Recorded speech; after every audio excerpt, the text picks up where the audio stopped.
7.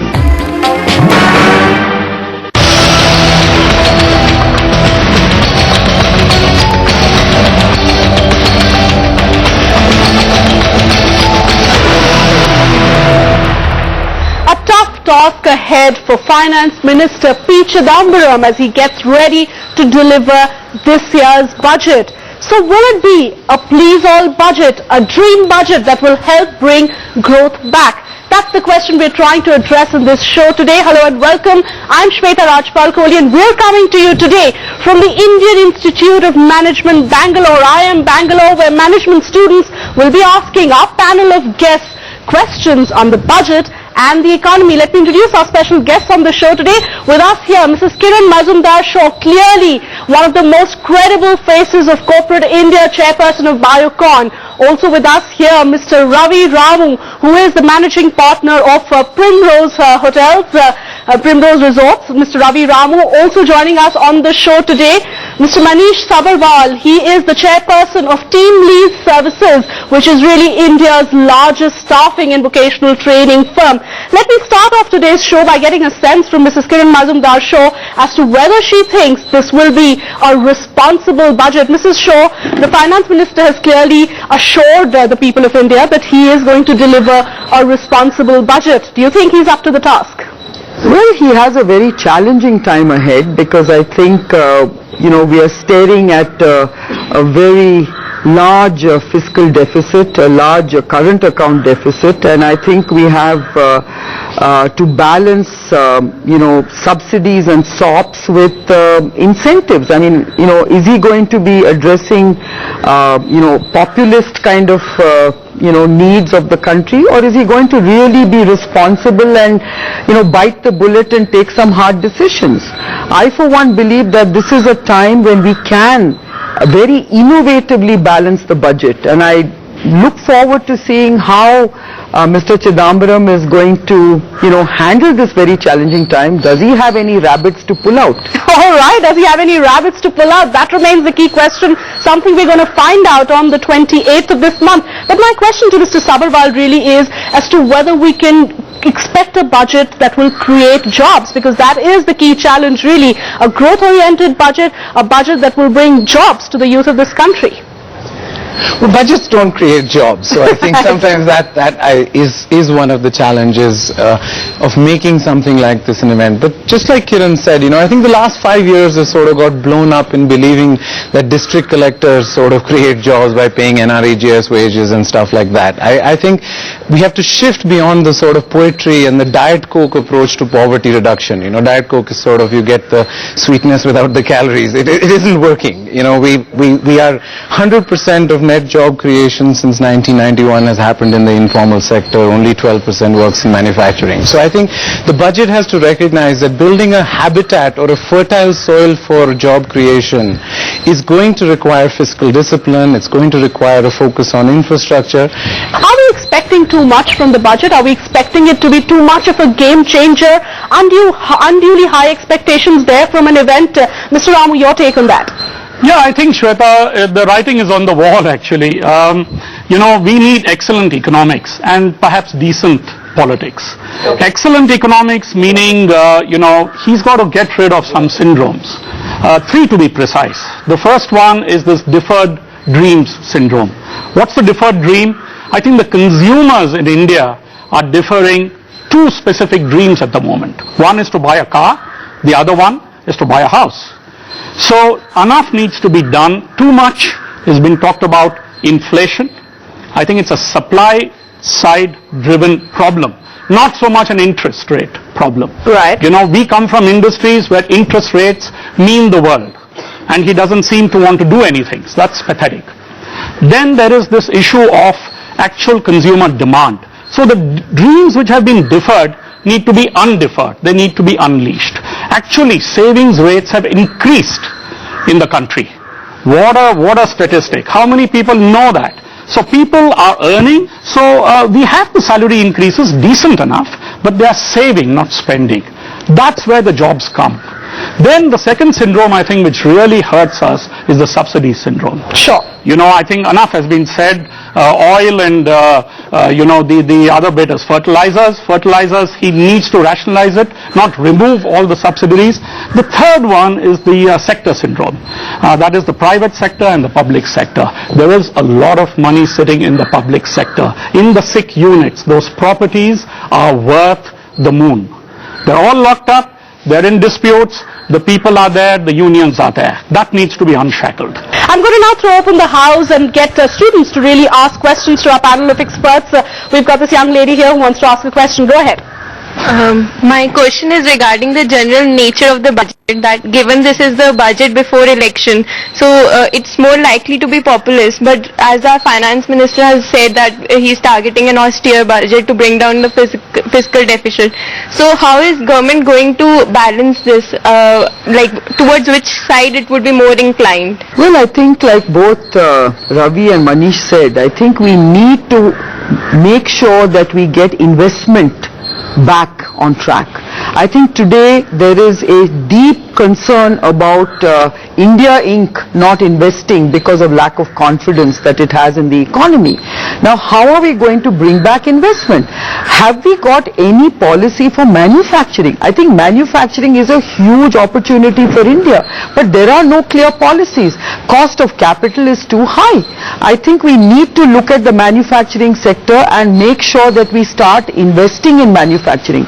Agriculture, there is a huge opportunity in agriculture. Are we doing enough to incentivize it, or are we just, focusing on populist policies of offering, free power and loan waivers? I mean, this is not what the agricultural sector needs, because I think the poor will only be able to be lifted out of poverty if we really start investing in growth and development.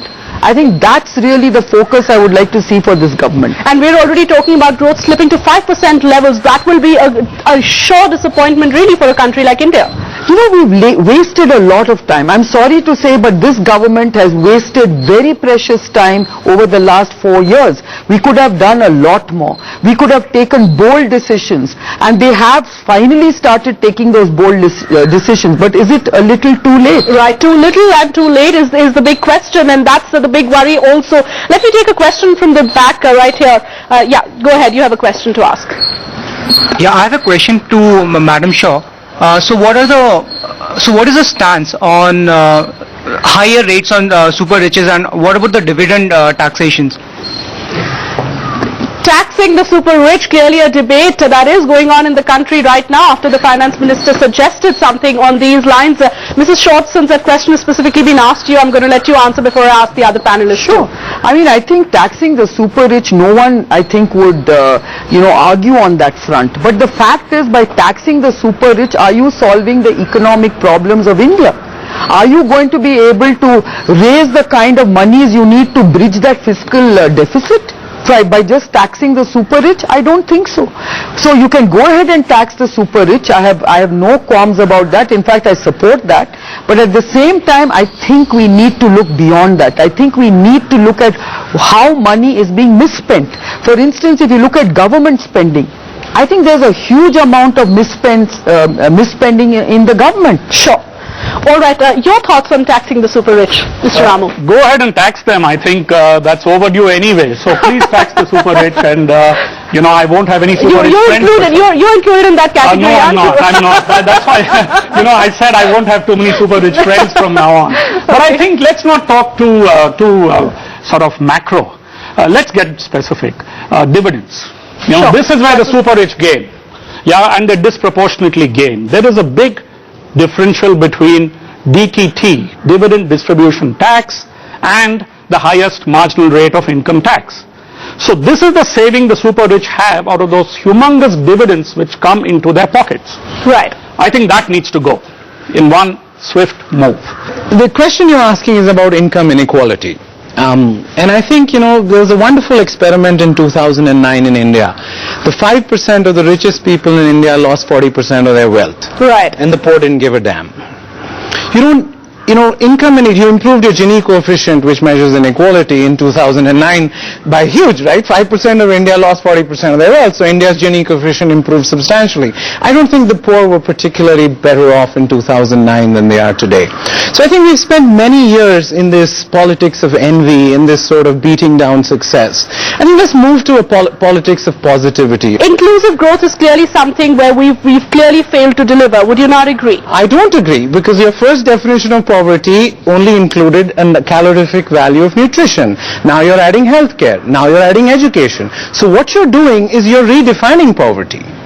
You're including more stuff in that basket. When I was born, India's definition of poverty was 1200 calories a day. Now you've thrown in healthcare, now you've thrown in education, which is progress. But when you redefine something, you have to make sure you recalibrate your numbers.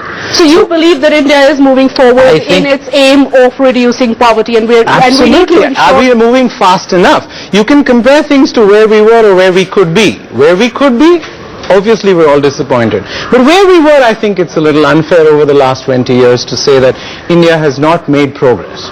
Okay, and you're saying that the wealthy are unfairly targeted, really, and all the time constantly saying that, tax the super rich is possibly not the best answer. Is that what you're saying? Disincentivizing wealth creation isn't something we should do. I think we need role models. I think we need success, and I think we should try and emulate success rather than beat it down. Can I just make a statement there? I think this country needs to focus on entrepreneurship. I think when you're talking about inclusive economic development and job creation, I really think that's one area we have underinvested in. We need to create that huge investment climate for entrepreneurship. It's not there. You ask any entrepreneur today how tough it is to start a business. India is not an easy country to start a business. How do we change that? When you talk about inclusive economic development, there is one little, point of view that I have which may not align with Manish's view, which is that, yes, surely I think poverty has not increased. It has improved over time, but at the same time, we have not given them opportunities of growth, okay? I don't think we have done enough to really make their lives better in the greater scheme of things. And to me, it's about real jobs. We are not creating real jobs. The National Rural Employment Guarantee Scheme does not create real jobs. How do we create those real jobs? That is the focus for us.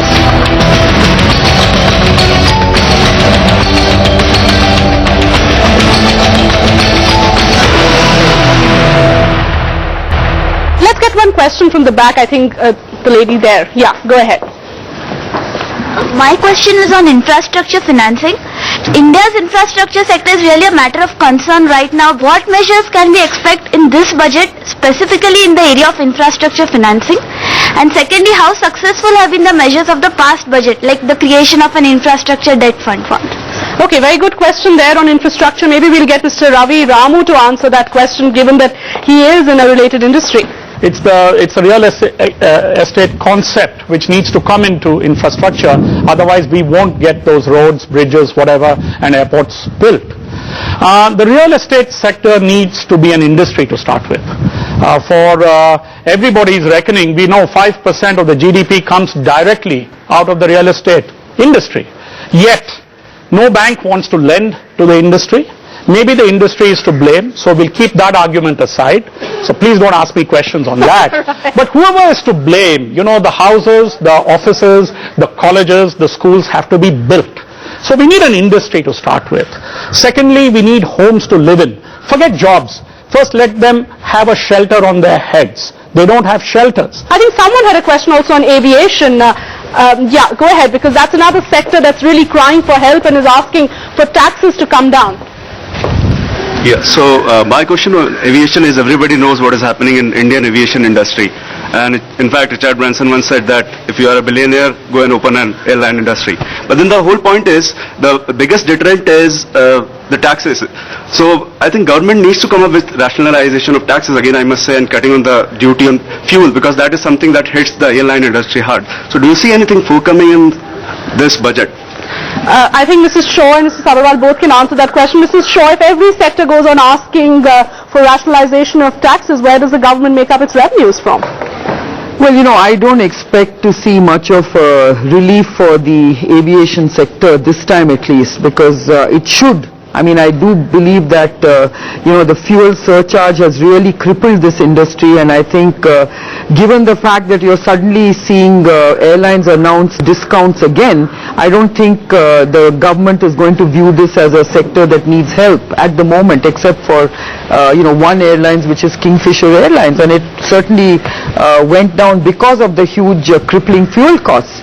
But having said that, I also believe that when you look at the kind of rationalization of taxes that you're talking about, I think there is a need for that, Shweta. Whether it happens or not, I'm very skeptical, because it's one thing to say that the government needs revenues, but I think the government needs those revenues, and it needs to do that by cutting back on subsidies. Mr. Sabharwal, real estate, aviation, those are sectors again where we're talking about rationalization of taxes. Those are also sectors where we're expecting a lot of job creation to take place. At the same time, concerns are that these sectors are suffering badly. Well, I mean, aviation is not unique to India. There's a birth defect in any industry which transports people all over the world. Railways, buses and airplanes don't make money anywhere in the world. I don't understand why, but India is not being singled out by economics for some bad economics in aviation. All over the world, trains, planes and buses do not make money. It's vanity businesses, it's cool, that's different. People can do what they want, but they don't make money, so they're always bad for shareholders. Warren Buffett said if, airline shareholders had been around when the Wright brothers took their flight, they should have shot them down. Because the reality is, planes, trains and buses don't make money. A fuel surcharge even being reduced is not going to make them wildly profitable. India's infrastructure deficit is no longer related to the lack of money. Financing. It is related to the regulatory cholesterol around environment, around approvals and everything which is non-financial. All right, clearly speedy clearance is just one of the demands that we've heard time and again, but a demand that clearly needs to be addressed. That apart, we'll have to wait and see if there will be any positive surprises for specific sectors, but overall, the task for the finance minister will be a tough one, given that he has to bring growth back on track. Many thanks all of you for joining us and sharing your views, and a big thanks to all the students for answering those questions. We'll of course have to wait and see what the finance minister has in store for us. Thanks for watching. Goodbye.